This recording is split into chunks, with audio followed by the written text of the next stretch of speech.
일단 방송법을 문제 삼아서 그 4월 국회 시작을 하자마자부터 파행을 자유한국당이 이제 문제를 삼았죠. 근데 제가 볼 땐 방송법은 물론 저 과거에 공영방송으로서 제자리를 찾게 하기 위한 그 법안들을 역으로 자신들의 그동안에 누렸던 방송 기득권을 지키기 위한 걸로 역활용하려는 것에서 시작을 된 겁니다. 시작을 됐는데 하지만 그런 명분에 불과한 거고 사실상 이 4월 국회가 민생국회하고 개헌국회라고 봐야 되지 않겠습니까? 개헌국회로 가는 시간에 대해서 자기들은 개헌안에 대한 내용도 좀 부족하고 또 실제 작년에 약속했던 개헌 약속을 지키지 않기 위해서 4월 개헌국회가 열리지 않기를 바라는 마음이 있었을 거고요. 또 민생국회도 각종 법안 처리를 해야 되는데 거기에 대해서 자유한국당이 내심 반대하고 있는 부분들을 가지고 그 명분은 방송법 문제지만 사실상은 저 개헌과 민생에 대한 그 거부, 반대 뭐 이런 것 때문에 저 사회국회를 파행시켰다고 봅니다. 그때 특별다수제 도입을 골자로 한 그 저 방송을 이제 국민의 품으로 공영화시키기 위한 여러 가지 논의 과정에서 최소한의 것을 담은 것이 이제 그 소위 박헌근법이라고 하는 방송법의 개정안이었어요. 정권이 바뀌고 지금 방송의 공영성 확보라든가 공정성 확보를 보다도 담보하기 위해서는 더 나은 어떤 그 내용을 우리가 다시 만들어 나갈 필요가 있다. 이런 것 때문에 그 국민 추천제라든가 이런 제도를 갖다 검토하고 있는 것이고요. 이거는 뭐 서둘러서 될 문제는 아니라고 생각을 합니다. 그래서 오히려 역으로 묻고 싶은 것은 그 당시 자유한국당이 그렇게 반대하던 법을 야당이 되니까 또 그렇게 남의 당의 의원이 낸 법안을 그렇게 통과시키자고 하는 것은 뭐 또 처지가 바뀐 데 따른 자기들이 이해관계가 있을 거라고 생각을 하는데 우리가 고민하는 것은 그 당시 냈던 걸 왜 안 하냐 이것만이 문제가 아니라 국민추천제라든지 좀 더 방송의 공정성과 공영성을 담보하기 위한 그런 내용을 담은 법을 새롭게 만들 필요가 있어서 그걸 논의하자는 겁니다. 여러 차례 조정과 중재를 시도를 했는데 일단은 거부를 하고 있는 걸로 알고 있고요. 시간이 사실 얼마 남지 않았습니다. 서울 국회도. 더군다나 이제 개헌에 대한 부분은 4월 말까지는 뭐가 돼야 된다면서요? 개헌은 국민투표법, 재국민을 포함한 국민투표법 개정안이 4월 23일까지는 진행이 돼야만 이번에 6월 13일 개헌을 할 수가 있다. 이런 선관위의 공식적인 답변이 왔습니다. 제가 그걸 질의를 해봤거든요. 그런 재국민을 포함하는 이런 국민투표법을 통과시키려면 50일의 기간이 소요돼 이걸 단축해서 조금 더 여유를 하시는 건 없느냐는 건 질의를 보냈었는데 그것은 안 된다. 4월 23일 날 발의를 해야 된다. 그러려면 우리가 4월 23일이 그 월요일이거든요. 그러면은 일요일, 토요일, 말표는 20일 날은 합의가 돼서 사실 발의가 돼야 된다는 얘기는 마찬가지입니다. 며칠 안 남은 거네. 네, 지금 굉장히 그게 안 되면 사실상 20일까지 안 되면 이번에 개헌안이 지방선거랑 같이 하는 지방선거랑 6월 13일 동시에 하는 것은 사실상 물 건너가게 되는 것인데 그래서 오늘도 저희가 의총에서 그걸 촉구하는 그런 결의도 하고 있습니다만 그런 절박한 문제들이 4월 국회에 있는데 그런 것을 자유한국당이 좀 일방적으로 지금 뭐 보이콧하고 있는 거죠. 개헌할 의지가 없으니까 자꾸 약속을 지키지 않고 수정안과 수정안 또 다른 편법의 안들을 만들고 있다고 생각합니다. 어떻든 6월 13일 동시에 지방선거와 함께 개헌 국민투표가 치러진 것을 피하기 위한 모든 임시 방편의 미봉책의 꼼수의 안들이라고 생각합니다. 만약에 정말로 자기들이 제시한 것처럼 5월 합의 9월 국민투표를 할 의지가 분명하다 이런다면은 좀 조정할 수도 있는 겁니까? 현재는 가정할 정도의 신뢰를 보여주지 못하고 있습니다. 문제 그렇게 없다. 주장할 만한 그런 그 과정은 있었다고 봅니다. 그러니까 비례의원이고 자기가 저기서 출마하기 어렵게 돼서 어떤 뭐 연구재단에다가 자기 정치적 남은 거를 갖다 기부를 했는데 그것이 나중에 그 당시에는 문제가 없다고 자기는 해석을 받았다는 주장이었고 지금에 와서는 다시 의뢰를 하니까 그건 뭐 비례대표 의원이고 그래서 선거법 위반이 될 수 있다 이렇게 또 얘기를 해버렸던 해석을 했기 때문에 서로 간의 시차와 그 해석의 차이가 있어서 본인은 그것의 위법성을 인지할 수 없었던 한계는 있었던 것 같습니다. 그렇다고 해서 그 문제를 뭐 정확하게 그 사전에 정리하지 못했던 것이 다 국민들이 볼 때는 이해하고 받아줄 수 있는가 이건 좀 다른 문제라고 생각합니다. 그래서 이제 정황은 이해가 가나 그러나 이제 여러 가지 문제들에 대해서 금감원장의 막중한 역할을 수행하기에는 뭐 문제가 있다라는 국민들의 눈높이나 지적들에 의해서 결국은 사퇴를 하게 됐다고 생각을 하고요.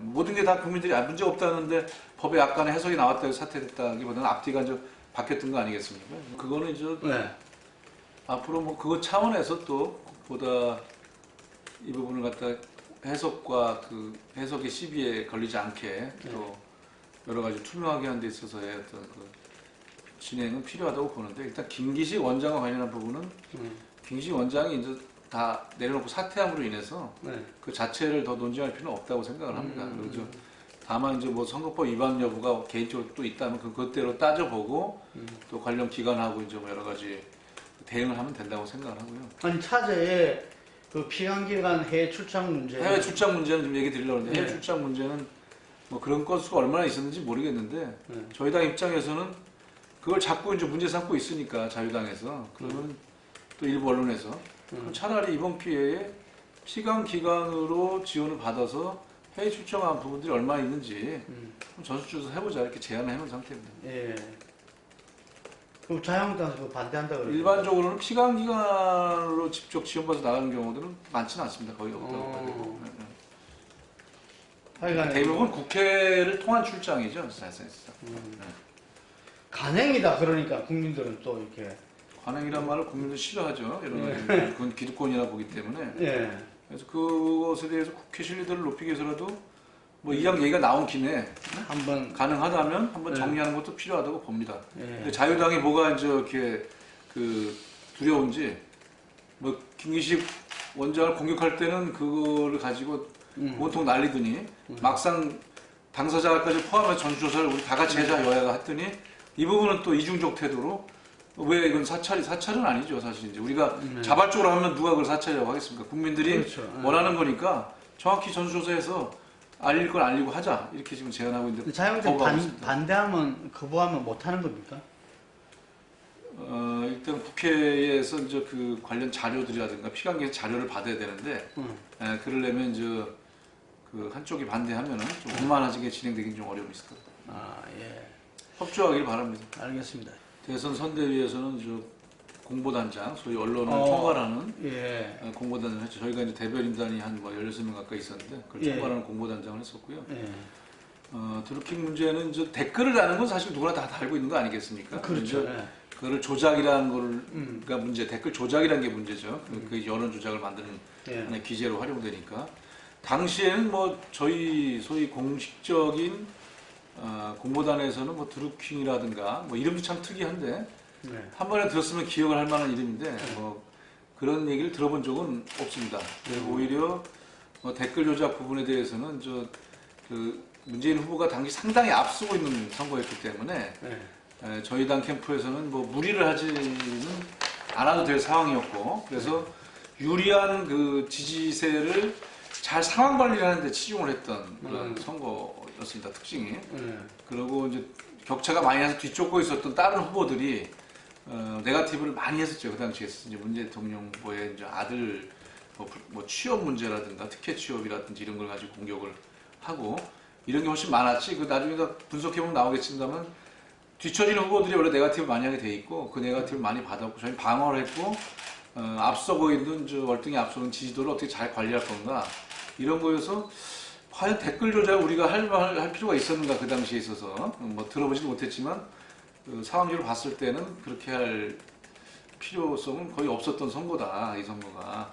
그래서 그 야당의 주장은 지나치게 지나친 정치 공세라고 봅니다. 드루킹이 이제 1월 초에 그 전부터 시작했겠죠. 이제 뭐 굉장히 우리 민주당 지도부에 대한 또 민주당에 대한 뭐 공격을 계속하는 쪽이라는 것들이 이제 알려지면서 아마 그런 고발이 있었던 것 같고 그 조사 과정에 한 번이 뭐 김경수 의원하고 뭐 여러 자기 주장 그 현재까지 정확한 전문은 모르겠습니다만은 관련이 있다. 뭐 인사도 부탁했다 이렇게 나온 거 아니겠습니까? 그 당시에는 당 지도부나 쪽에서 전혀 몰랐던 상황입니다. 그 부분에 있어서 그것도 아니고 저희도 이제 드루킹의 피해자였기 때문에 고발을 한 거죠. 그 부분에 있어서. 근데 이제 이게 뭐 그때 왔다 갔다 했다고 얘기를 할 수 있을지 모르겠습니다만은 적어도 대선 지금 19대 대선 때 우리가 유리한 상황에서 그런 드루킹이라든지 이런 조직을 동원해서 뭐 댓글 조작을 하고 이럴 수 있는 상황은 아니었다고 생각을 하고요. 지나치게 이제 뭐 개연성이 떨어지는 정치 공세다, 무리한 정치 공세다 이렇게 보고 본인들의 과거 국정원 댓글 조작을 갖다가 생각해서 하는 레토릭이나 정치 공세일지 모르겠지만 사실성은 떨어진다고 보고요. 그다음에 우리가 고발하게 된 것도 그런 과정에 연유가 있었기 때문에 저희도 피해자라고 봅니다. 이거는 빨리 철저하게 이제 수사를 해서 전모를 밝히는 것이 제일 현재 중요하다고 봅니다. 예. 저희가 정례적으로 조사를 해보면 네. 말씀하신 대로 당 지도가 한 40% 후반에서 50% 초반, 네.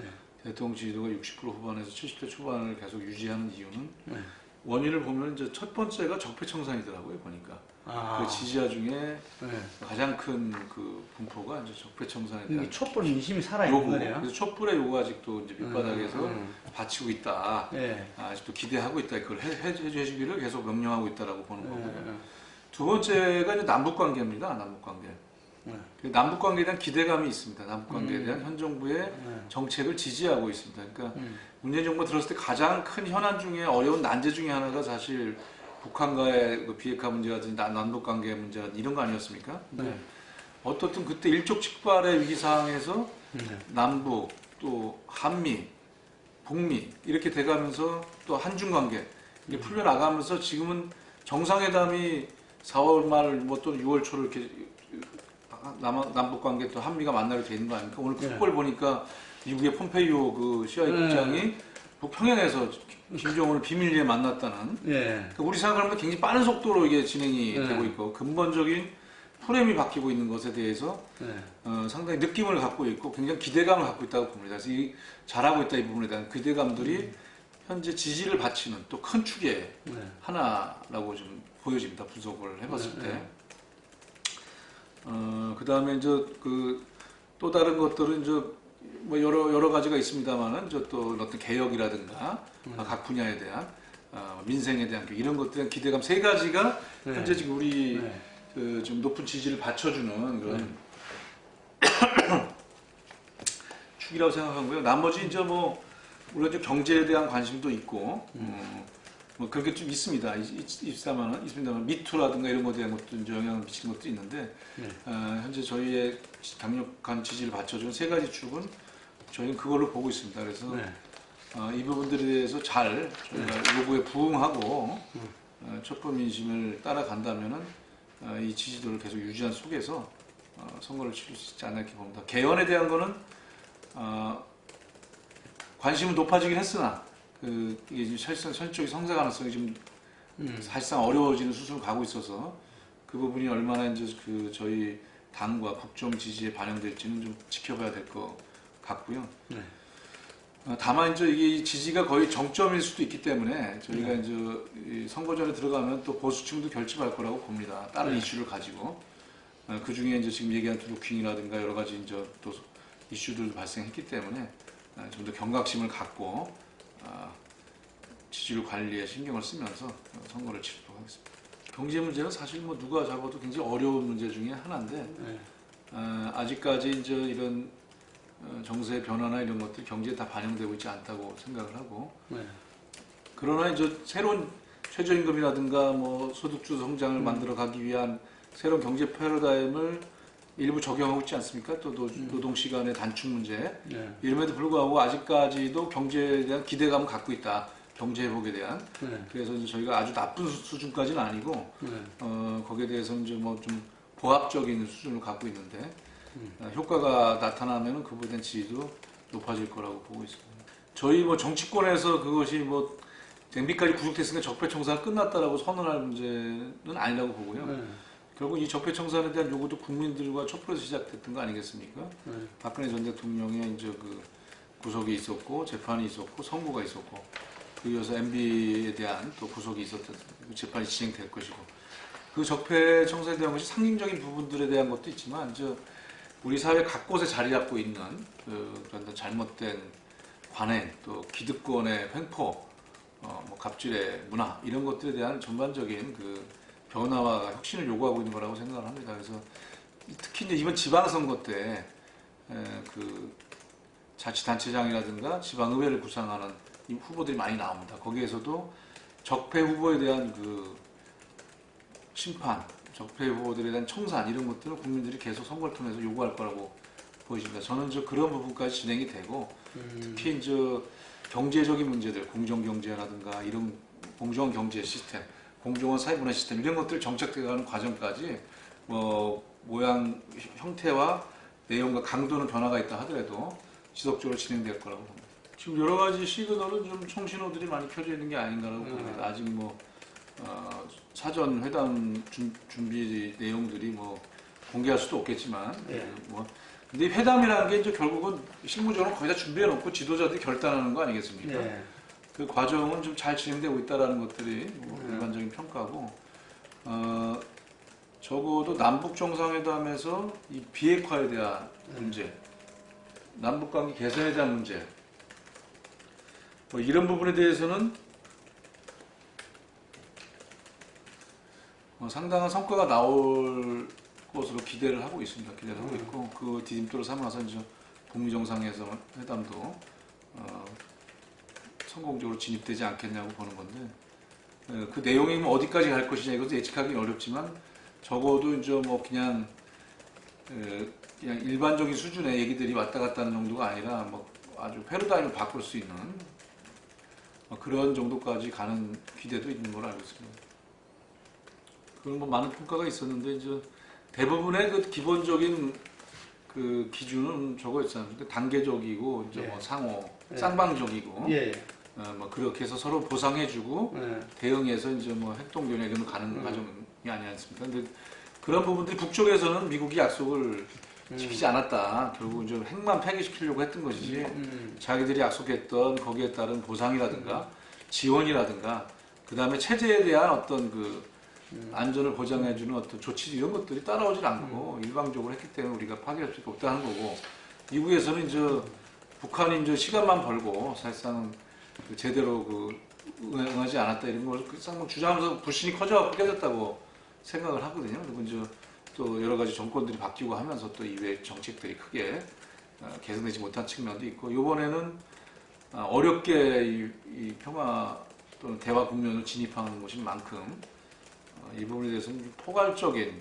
일괄 타결을 바랄 수 있을 정도의 내용으로 가려면 상당한 진전이 사전에 있어야 되는데 시간이 가능하겠냐. 그러니까 포괄적이되 그러나 단계적이고 동시적이고 뭐 이런 거로 대략 전문가들은 예측을 하고 있는 거라고 봅니다. 중요한 거는 그 지도자들의 이제 결단이라고 생각을 하고요. 최근에 어떤 칼럼에서 나왔듯이 김정은이 실제로 시간 벌면서 계획을 더 개발한다든가 뭐 이런 게 아니라 아예 정말 근본적인 시프트 전환을 위한 그런 걸로 가는 것이 아니라는 예측도 나오고 있는 만큼 상당히 획기적인 진전이 있을 수 있다고 봅니다. 근데 이제 뭐 그거를 진행해 나가려면 이제 핵에 대한 뭐 또 사찰의 조사도 해봐야 될 거 아닙니까? 그렇죠. 그리고 또 그거를 갖다 정리해 나가는 과정들도 동결에서부터 이제 뭐 폐기까지의 과정. 반면에 이쪽에서는 그러면 이제 뭐 쌍방적으로 체제를 인정하는 또 뭐 한미 군사훈련 뭐 중단, 그 다음에 또 지원, 그 다음에 거기에 대표부 개설, 뭐 결국은 국교 수립 뭐 이런 것까지 가는데 그게 기본적인 행정적인 어떤 프로세스에 그 소요되는 시간들이 있을 거라고 생각합니다. 또 국제사회의 그 동의와 또 어떤 승인 과정들, 또 뭐 다자 테이블의 어떤 필요성 뭐 이런 것도 있기 때문에 기본적인 시간의 소요는 뭐 있을 거라고 생각을 하고요. 그때 어떻게 하면은 전에처럼 그 합의해 놓고 또 좀 시간이 지나다 깨지고 하는 것이 아니라 정말 남북관계 근본적으로 평화체제로 전환을 하고 비핵화가 이루어지고 또 이럴 수 있을 것인가가 중요하다고 봅니다. 어떻게 보십니까? 그러니까 이 협상을 진전하는데 큰 난관의 부분을 먼저 이렇게 뭐 무리하게 제기할 거라 생각하지는 않습니다. 이 비핵화를 정말 하겠다고 완전히 근본적으로 이 변화를 시도한다면 미군의 주둔에 대한 그 북측의 관점이나 입장도 틀림없이 변화가 있을 거라고 생각하고요. 그런 과정에서 얼마든지 그 여러 가지 방안을 논의할 수 있을 겁니다. 그래서 꼭 철수를 요구할 거다 이렇게 전제하는 보수의 야당들은 과거에 이제 그런 주장들을 보고 이렇게 말씀하시는 건데 그거는 좀 근본적 전환이 있기 때문에 꼭 그럴 것이라는 전제를 하지 말고 얼마든지 논의할 수 있을 거라고 봅니다. 작년에 정치개혁특별위원회에서 이 선거 제도를 논의할 때는 예. 저희 당의 입장은 어떻든 비례성을 갖다 강화하겠다는 예, 예. 거였고 그래서 이 국민의 지지가 의석수의 분포와 불일치하는 점을 해소하겠다는 예. 거였거든요. 거기에 대해서 그럼 민주당도 기득권을 좀 내려놓는 거죠. 그러니까 저희는 뭐 그렇게 해서 그걸 국정과제까지 집어넣었던 상태고요. 그때 작년에 이 정치개혁특위의 선거제도 논의가 연동 비례제로 귀결되는 부분들이 타결되지 못했던 것은 자유한국당의 완강한 반대였기 그렇죠. 때문입니다. 거기 그때. 이제 연동 비례제도가 전혀 우리나라 제도에 맞지 않고 또 이것이 좋은 제도라고 전혀 얘기할 수가 없다. 외국에서 독일 정도만 하지 뭐 민주 대표적인 나라인 영국과 미국이 사용하지 않는 제도를 왜 우리가 하느냐 이런 반론을 가지고 반대에 왔었기 때문에 타결이 안 됐던 겁니다. 그렇죠. 예. 올해도 다시 헌정특위로 돼서 거기서 정계소위가 그 대해서 있기 때문에 논의를 해봤는데 계속 반대 입장이었는데 예. 최근에 개헌 문제를 정부 측에 대통령 발의가 되면서 예.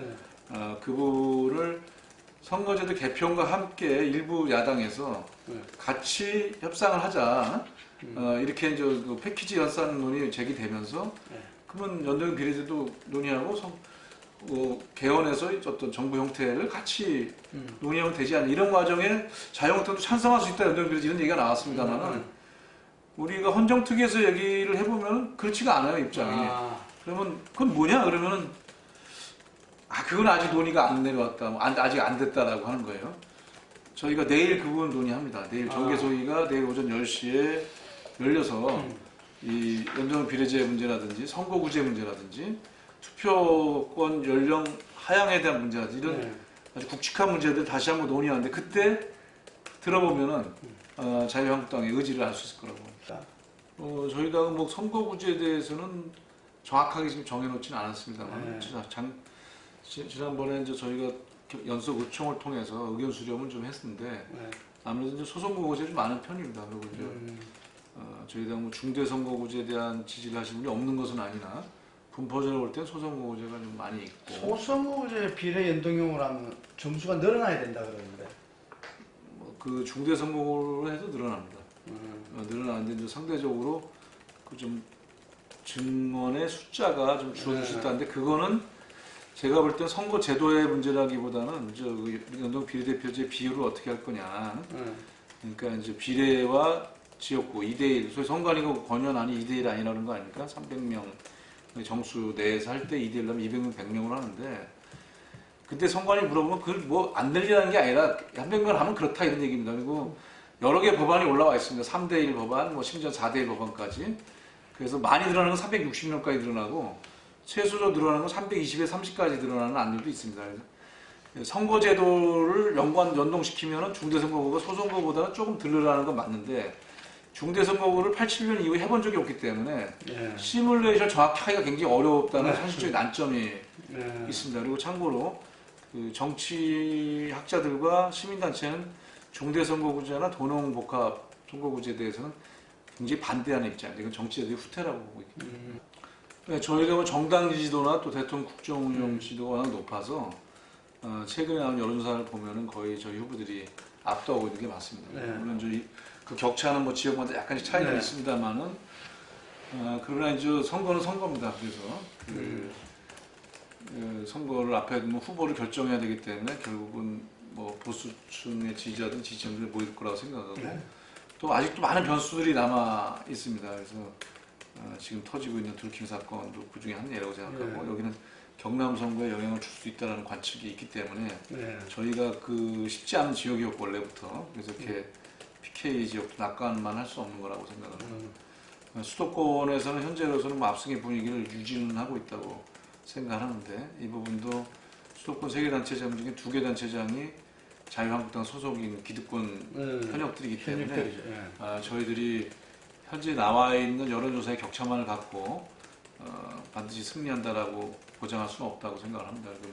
많은 그 보수층들이 입장 표명을 아직 하고 있지 않기 때문에 이 부분들에 대한 것까지도 고려한 필승전략을 짜야 할 겁니다. 호남도 저희들이 좀 우세가 계속 지속되고 있다고 생각하고. 당 지지도는 70%. 네, 민주평화당이 뭐 최근에 이제 평화 정의를 모임을 만들었지만 선거연대가 아니었고, 네. 안철수라는 어떻든 당은 대선 후보감이 있어야 대안 세력으로 보기 때문에 지지가 유지될 수 있는데, 지난번에 이제 탈당해서 새로 평화당을 만든 거 아니겠습니까? 민주평화당을.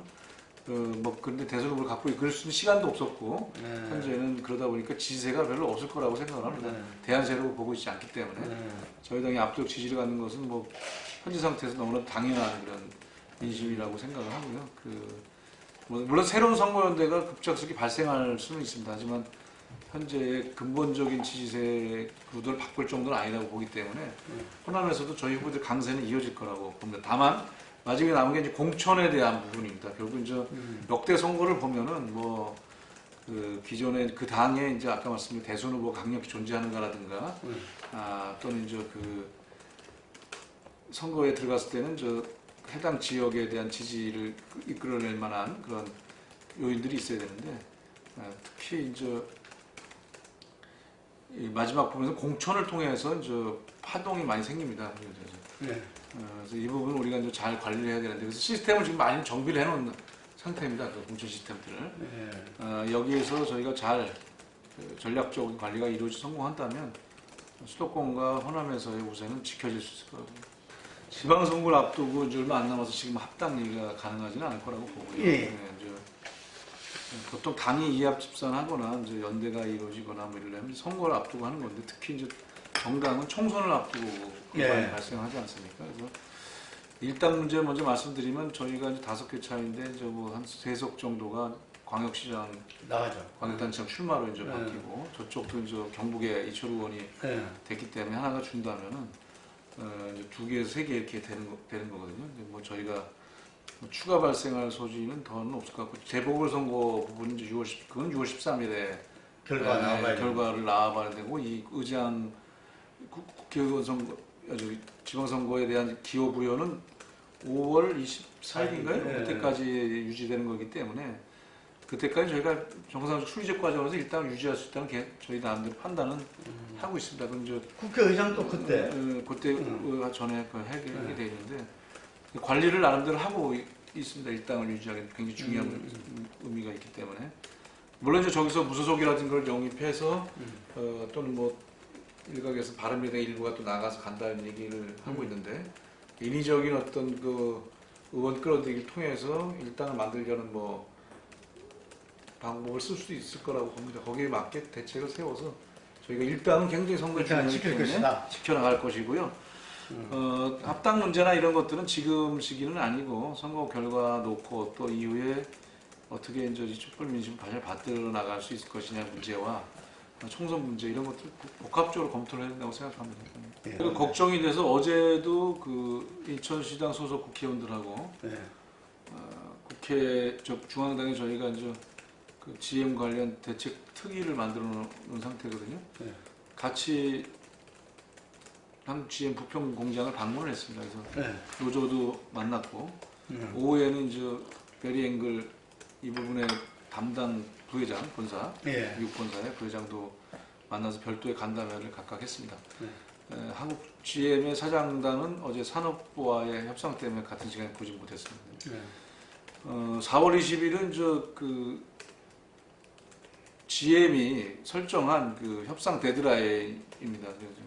그때까지 한 법정 관리가 돼. 저는 자꾸 이렇게 하는 것이 결코 이제 GM의 정상화 타결에 도움이 된다고 생각하지는 않습니다. 저희들이. 그렇게 법정 관리설, 뭐 부도설, 4월 20일 협상 시한, 그 데드라인 뭐 이렇게 돼 있는데, 근데 지금 정부가 지금 GM과 협상 중이잖아요. 산업부를 통해서. 실사는 끝났습니까? 실사는 진행 중인데, 현재 GM이 조속한 실사에 서로가 잘 협조가 안 되고 있습니다. 그러니까 실사의 범위라든가 대상이라든가 뭐 이런 걸 갖고 계속 지금 서로 뭐 이렇게 논의하고 논쟁하고 이러고 있는 과정이 있어서 시원시원하게 실사 속도가 안 되고 있는 상태입니다. 그래서 GM 측의 요청을 저희가 했습니다. 그래서 그 조속한 실사를 마무리를 해라. 그래야만 정부가 지원을 할 수 있는 근거가 발생을 한다는 거고. 그다음에 노조와의 문제도 사실 노조 쪽 얘기 들어보면 노조는 워크아웃에 준하는 그런 그 이해관계 당사자의 고통분담 자료를 이미 다 내놨다 지금 상태에서. 근데 추가로 뭐 복리후생 뭐 800억을 해라든지 이런 것들은 이 부당한 요구다. 반면에 사측은 정상화에 대한 구체적 계획을 하나도 제시한 것이 지금 없다. 또 신차 투입에 대해서 계속 말만 하고 있고 그걸 또 결정을 언제한다는 계속부터 하고 있지 않고 또 신차 투입 하나 경찰 해봐야 그런 의미도 없다. 사실 이제 또 이런 또 사측에 대한 그 대응 조치가 안 되고 있던 것에 대한 불만을 많이 갖고 있는 상태입니다. 그리고 그러니까 분산 공장이 불가능하다면 다른 공장에 신차 투입을 해서 라인을 돌려야 그 희망퇴직하지 않은 분들은 지금 700명쯤 남아있는데 이쪽으로 노조 입장에서 같이 할 수 있게 만들 수가 있는데 전혀 그런 대책이 없이 협상 시한만 데드라인 정해놓고는 노조가 양보해야 된다고 언론 플레이하고 이런 거에 대해서는 더 이상 감당할 수 없는 수준까지 왔다. 자기들은 이런 입장이 갖고 있고요. 그래서 노조에게는 어떻든 간에 집중 협상을 통해서라도 끝장 협상을 통해서라도 하여튼간 사측과 빠른 시기에 마무리를 해놨는데 사실 노동조합은 저희가 봐도 그리고 현재 파악도 아직 하고 있지 않고 어떻든 뭐 일정한 수준의 그 고통분담을 하고 있는 것은 성의를 보이고 있는 것은 맞습니다. 또 베리앵글에게는 아까 말씀드렸듯이 조속한 실사 협조 요청과 그 다음에 구체적인 정상화의 계획 뭐 이런 것들을 좀 내놔야 된다. 그리고 이제 실현 가능한 그 요구를 해라. 뭐 공격이 어렵죠. 굉장히 좀 아주 자세하게 많은 걸 얘기를 하는데 뭐 굉장히 정부에서 받아들이기 어려운 것들을 예를 들면 세제 문제라든가 뭐 외투 지역 지정 문제라든가 이런 부분들이 상하는 조치가 뒷받침되지 않고는 상당히 하기 어려운 부분들인데 그런 걸 선행해 줄 것에 대한 부분들을 요구를 하는 것도 있어서 그래서 그런 부분들은 좀 그 정부 측과의 협상 신뢰를 통해서 만들어야 되지 않겠냐. 특히 노조하고는 시한만 정해놓고 뭐 언제까지 안 되면 자금 순환이 안 되니 뭐 문을 닫겠다. 법정 관리 가면 최악이거든. 이거 다시 다 조사해야 되고 뭐 2, 3년 그냥 가버립니다 시간이. 그러면 그 사이에 지역 경제는 절대 안 나오고 일자리는 다 작살 나는 거기 때문에 법정 관리 가는 것들은 대안이 될 수는 전혀 없다. 파국이네요. 그래서 근데 그러면 지금 완전 위기냐 지금 뭐 그 부분에서는 저희는 아직까지는 기회는 있다고 생각을 합니다. 그래서 정부 측도 좀 더 이 비상한 의지를 가지고 협상을 좀 끌고 나가고 그 다음에 GM도 좀 더 구체적으로 또 실사에 성실하게 협조하면서 대책을 세우기 바라고 노조도 지금까지는 나름대로 성실하게 하고 있습니다만은 좀 더 이번 파국으로 가지 않게 하기 위해서 신속한 협상을 마무리해 줄 것을 요청하고 있는 상태입니다.